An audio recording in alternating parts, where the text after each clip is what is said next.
Welcome, family. Today is December 29th, 2024, and I hope you all had a wonderful Christmas. I was under the weather and bedridden, so excuse my voice if I'm a bit raspy today during this message. I am still recovering, but I am definitely gaining grounding and very grateful for the time that I'm able to rest and do so. The message this week is called The Gift That Prepares Us for the Journey Ahead. But before I get into that, during the week while I was bedridden, it's amazing how the Lord will come to you in all your discomfort. And He shared this beautiful message um, for us and wanted me to convey that to all of you, is that we need to remain focused and not allow the distractions around us to deviate our attention. Put those distractions aside and focus on yourself and where you make a difference. Don't feed on the outside deterrences.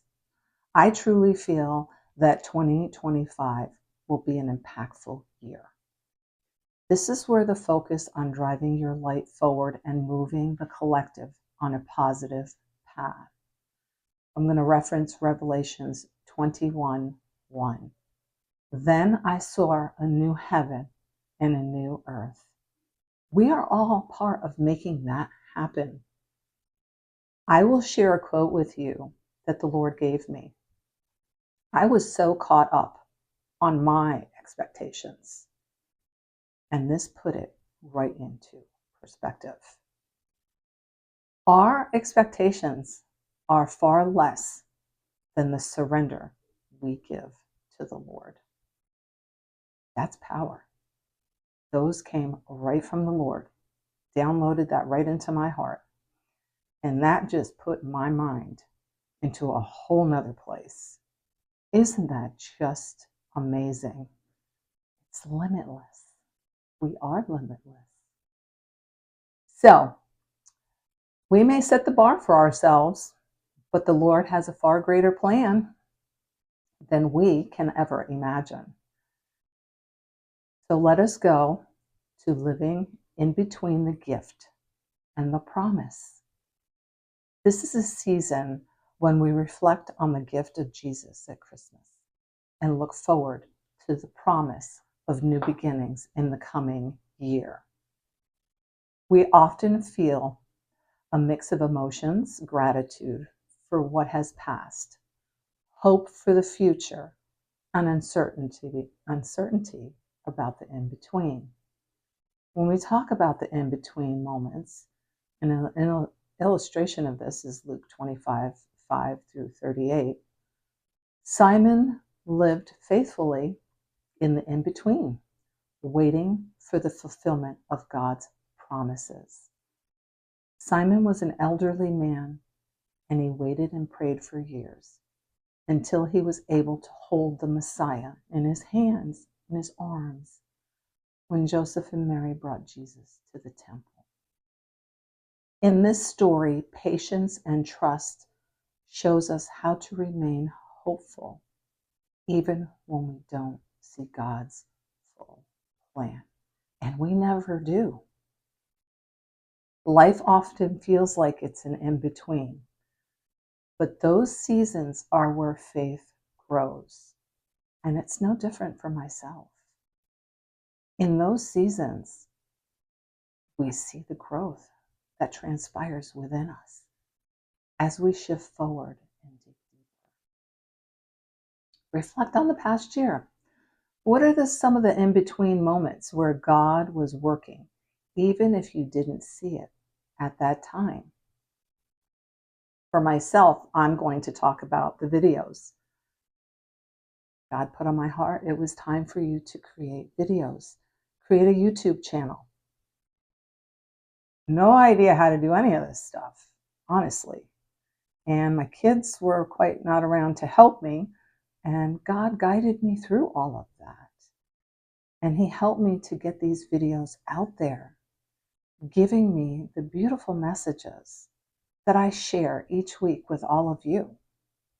And they come from the heart, they come from the Lord, and they come to comfort all of you. And it comforts me too, because I need these messages just as much, if not more, than anyone else does.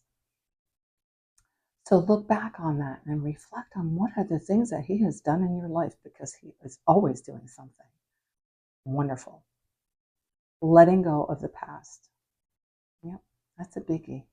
And I'm still working through all of that. In Philippians 3:13-14, forgetting what lies behind and straining forward to what lies ahead. Before stepping into the new year, we must release burdens, failures, and regrets. And boy, aren't there a ton of them. I'm telling you. I know I've shared a number of experiences with you throughout my videos. And that's why this YouTube channel is called Keeping It Real. I want to provide true stories of trials and tribulations and struggles, strides, breakthroughs that have happened in my life. Because a lot of times we feel alone when we go through them, and we're not alone. God is always with us. But there are so many of our brothers and sisters that go through all of these, and they feel alone as if nobody else is going through it. But they most certainly are. It may not be exactly, but it's very similar. And it's nice to be able to bring it together and share with you and comfort you, to let you know that we're all in this together. So life gets messy, but we have the power to navigate through it. Embracing God's promises for the future. I'm going to reference Jeremiah 29:11. For I know the plans I have for you. He most certainly does. God's promises gives us hope for the future, even when the way ahead seems unclear. So what you want to do is start setting goals for the new year, spiritual goals. Prayer, Bible study, volunteering, whatever makes a difference for yourself, your community, the world. And I know there's been quite a few conversations with other brothers and sisters about prayer. Prayer is what you make of it. And it's hard to get still. And I get it, because my mind goes all over the place. But in time, as you learn to erase all the craziness in your mind, you become clear and allow the Lord to come in and guide you. And it's such a wonderful thing. And it doesn't take very long to do that either. Trust that God will guide you step by step. He does, as long as you surrender to it. And that has been my struggle for sure. And I'm learning the hard way, but I'm learning. Commit your plans to God, referencing Proverbs 16:3. Living faithfully in the present. In Matthew 6:34, don't worry about tomorrow, for tomorrow will worry about itself. God calls us to live in the moment, trusting Him daily, being present, right? Let us not lose sight of who we are. We wear many hats and extend to those areas, and we need to keep in mind we are presently here for a divine, sovereign purpose. As we gather in this in-between time after the joy and celebration of Christmas, but before the arrival of the new year, it is a time of reflection where Christ's birth still shines brightly, as the future is calling us to step forward in faith. And that's not always an easy thing to do. And it's a process. But as we go through the process and as we endure it and we work on it, because we have a part to play in that, it becomes easier. And you get to see the fruitfulness of it. This season invites us to pause, look back on the year that has passed and the hand of God on our lives. It calls us to look ahead, prepare our hearts and lives for what is to come. There are so many beautiful things to come. And that's why God made it so apparent and laid that message on my heart this week while I was bedridden. Do not pay attention to all the distractions. Look to Him. Look to your brothers and sisters who are there for you, who bring you words of promise and hope. That is there. It is ours. That is ours. We're part of that kingdom. As we stand in between what has been and what will be, let us seek God's presence. Listen for His voice and ask, what does God want to do and in through us the days ahead? There is so much work to be done. Honestly, if you look all around us, there are people in need all over the place. It almost seems endless, to be honest with you. But we all play a part in helping that endlessness stop and proceed forward the way it needs to be.